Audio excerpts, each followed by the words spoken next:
एक छद्म हिंदू है, उसका नाम है कृष्णा रावत। छत्तीसगढ़ मध्य प्रदेश में उसका काफी सारा जमीन जायदाद है। नाम तो है इसका कृष्णा रावत, खुद को वैष्णव बताता है। पोंगा स्वामी निश्चलानंद का खुद को अनुयायी साबित करता फिरता रहता है। हिंदुओं को गाली देता है, हिंदुओं को आपस में भिड़ाता है, आर्य समाजियों को पौराणिकों से लड़वाता है नेट पर। लेकिन ये आदमी ने मुझे एक बार फ़ोन किया था और उससे 5 मिनट बात करके मुझे पता चल गया कि ये मूढ़ बुद्धि, हठधर्मी, धर्मद्रोही, विधर्मी है, जिहादी है, राइस बैग है, भेड़ के खाल में भेड़िया है, हिंदू बनकर फिरता है और हिंदुओं को अलग अलग पंथों और फिरकों में बांटकर लड़वाना ही इसका उद्देश्य है। इसी सिलसिले में कृष्णा रावत ने ये कहा है कि मनुस्मृति जो है वह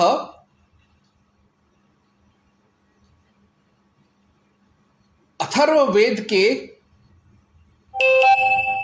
पहले लिखा गया है। यानी उसका कहना है, कृष्णा रावत का कहना है कि पहले मनुस्मृति लिखा गया, उसके बाद अथर्ववेद लिखा गया। और इसके हवाले से वो कहता है कि इसका जिक्र, इसका प्रमाण अथर्ववेद 5.1.6 यानी अथर्ववेद के 5वें कांड पहले सूक्त के 6ठे मंत्र में है। तो हम देखते हैं क्या है ये पूरा माजरा। तो अथर्ववेद का 5वां कांड, ये अथर्ववेद में पढ़ रहा हूं, डॉक्टर गंगा सहाय शर्मा द्वारा अनुवादित एवं संस्कृत साहित्य प्रकाशन द्वारा, संस्कृत साहित्य प्रकाशन विश्वविजय प्राइवेट लिमिटेड नई दिल्ली द्वारा मुद्रित व वितरित। इस अथर्ववेद के 5वें कांड का पहला सूक्त देवता वरुण का 6ठा मंत्र हम पढ़ते हैं। उसमें लिखा है, मनु आदि ऋषियों ने चोरी, गुरु पत्नी गमन, ब्रह्म हत्या, भ्रूण हत्या, मद्यपान, मिथ्या भाषण एवं पाप कर्म, इन 7 कर्मों के रूप में धार्मिक मर्यादा निश्चित की है। जो इस मर्यादा को नहीं मानता वह पापी है। इन 7 मर्यादाओं का पालन करने वाला पुरुष मृत्यु के पश्चात सूर्य मंडल में स्थित आदित्य को प्राप्त करता है और प्रलय तक वहीं स्थित रहता है। यानी इस मंत्र में तथाकथित तौर पर मनु है, यानी स्वयंभू आचार्य मनु, मनुस्मृति के प्रवर्तक, मनुवाद के प्रवर्तक का उल्लेख है। इसीलिए कृष्णा रावत ये कहता है कि अथर्ववेद 5.1.6 के आधार पर यह साबित होता है कि अथर्ववेद मनुस्मृति के बाद लिखा गया। अब हमने ये इसका हिंदी अनुवाद पढ़ा है सिर्फ, अब हम इसका असली श्लोक के साथ अर्थ हम देखते हैं। तो इसके लिए मैं पढ़ूंगा अथर्ववेद, जिसको अनुवादित किया है आचार्य वेदांत तीर्थ ने और छापा है मनोज पब्लिकेशंस ने। मैं इसका 5म कांड पढ़ूंगा।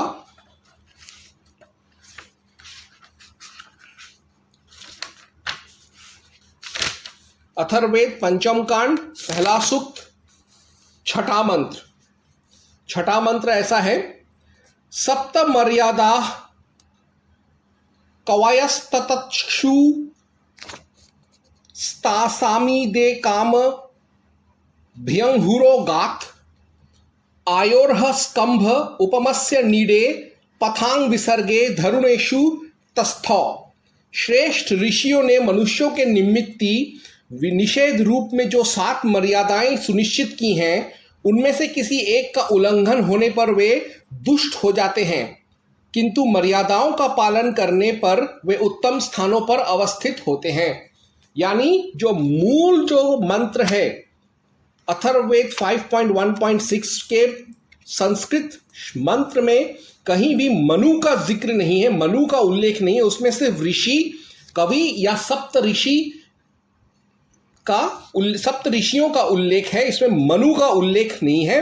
और सप्त ऋषियों में मनु नहीं आते हैं और कभी आते भी नहीं थे। मनु सप्त ऋषियों में नहीं है और इसमें इस मंत्र में तो कहीं भी मनु का जिक्र ही नहीं है। अब पढ़ते हैं इसका अंग्रेजी अनुवाद।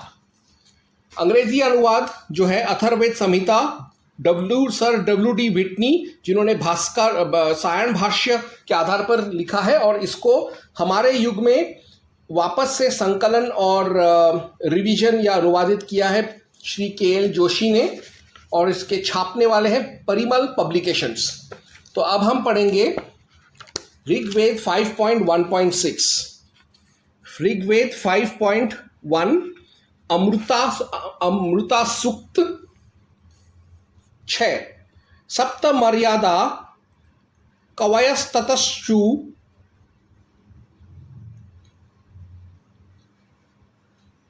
स्तासामिदे काभ्यं हुरो गति गात आयोर्ह स्कंभ उपमस्य नीडे पथांग विसर्गे धरुणेषु तस्थौ 7 bonds maryada did the poets fashion unto one of these verily went one distressed in the nest of the nearest upama community ayu stood the pillar scumb at the release visarg of the roads in the supports dharuna।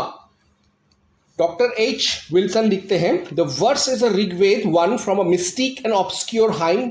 Rigveda 10.5.6 Rigveda puts id after ekam in B and in C accents upamasya nide which alone is acceptable. All our manuscripts give upamasya whichever edition follows and all save one D read nide without accent which we amended to nide. Pippalad gives in B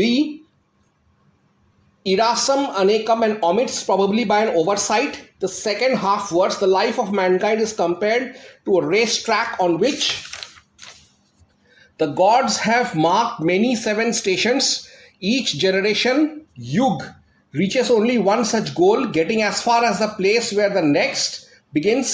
There its road terminates. R यानी इसमें ना सायण ने, ना KL. Joshi ने और ना ही sir H Wilson ने इस ऋग्वेद 5.1.6 में कहीं पर भी मनु को पाया है। इसमें भी मनु का जिक्र नहीं है।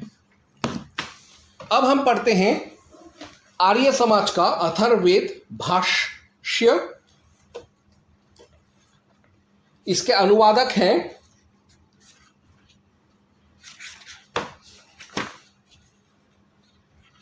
दयानंद संस्था नई दिल्ली। अब हम 5.1.6 पढ़ेंगे।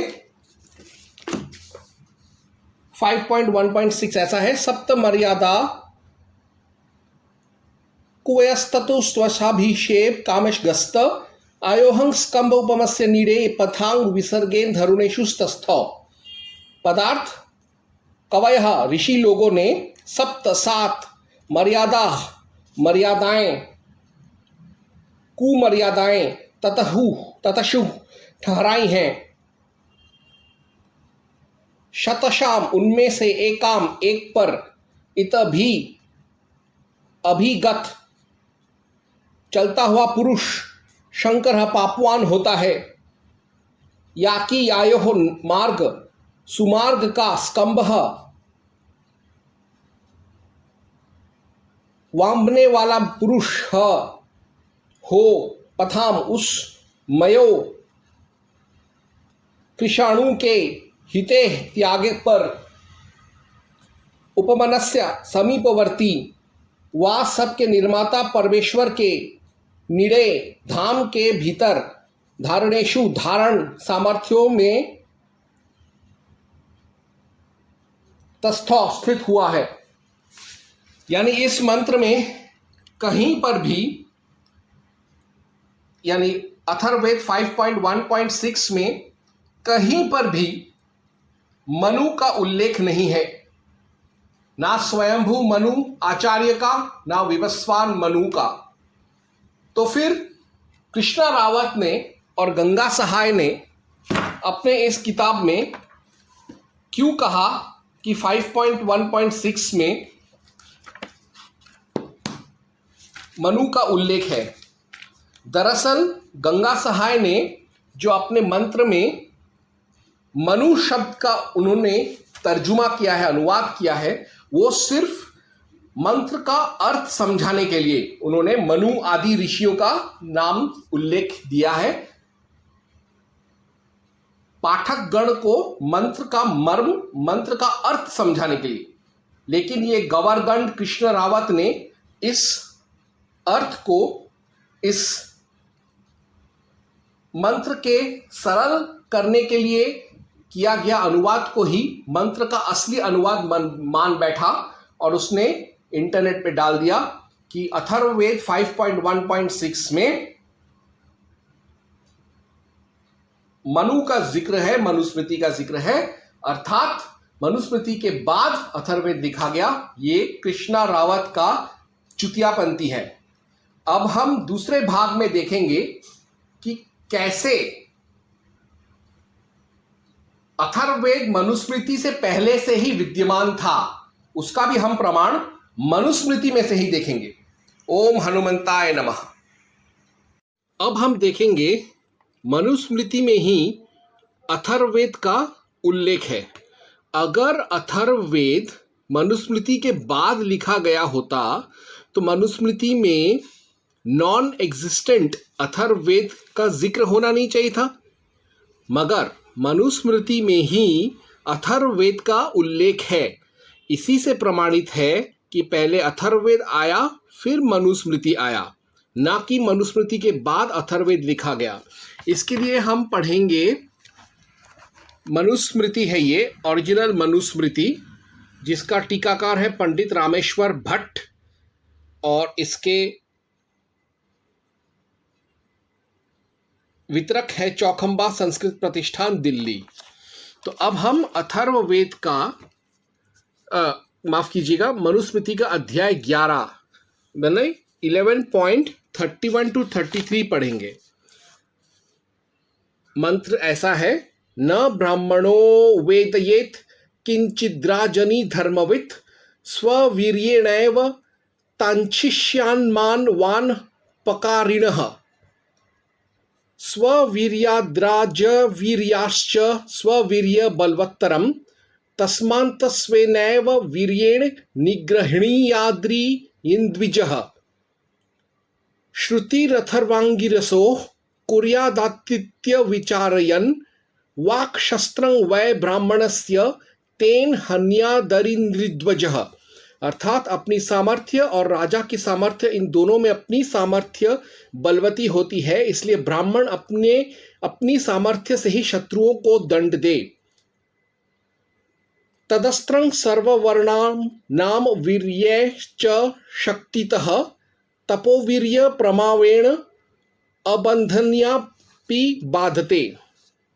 अथर्वण वेद में अंगिरा ऋषि की कही हुई दुष्टों के मारण की श्रुतियों को बिना विचारे करे, क्योंकि ब्राह्मण का शस्त्र वाणी ही होता है, उससे ब्राह्मण शत्रुओं का नाश करे। यह सब वर्णों का शस्त्र है, शक्ति से रोका नहीं जा सकता। तप और वीर्य के प्रभाव से वह अवधियों को भी दुख देता है।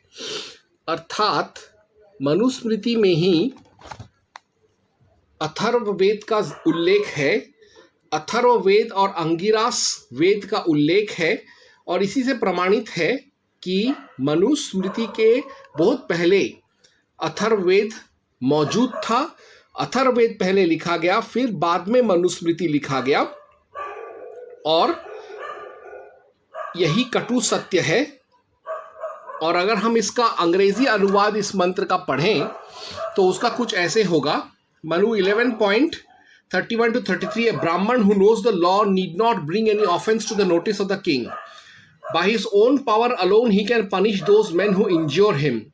His own power is greater than the power of the king.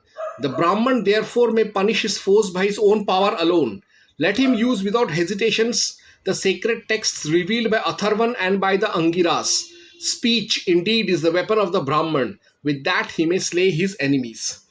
यानी जो कृष्ण रावत और उसके जो मुस्लिम पाकिस्तानी अनुयायी जो है, जैसे पाकिस्तानी शेर, वो जो ये दुष्प्रचार कर रहे हैं कि मनुस्मृति के बाद अथर्ववेद लिखा गया, यह वैदिक परंपरा, पौराणिक परंपरा, तांत्रिक परंपरा, सनातन परंपरा के नियमों के विरुद्ध है। और ये हरामजादा कृष्णा रावत हिंदुओं में और शास्त्रों में मतभेद पैदा करने के लिए इस तरीके का दुष्प्रचार कर रहा है, और उस दुष्प्रचार का आज मैंने निराकरण किया है। ओम हनुमंताय नमः।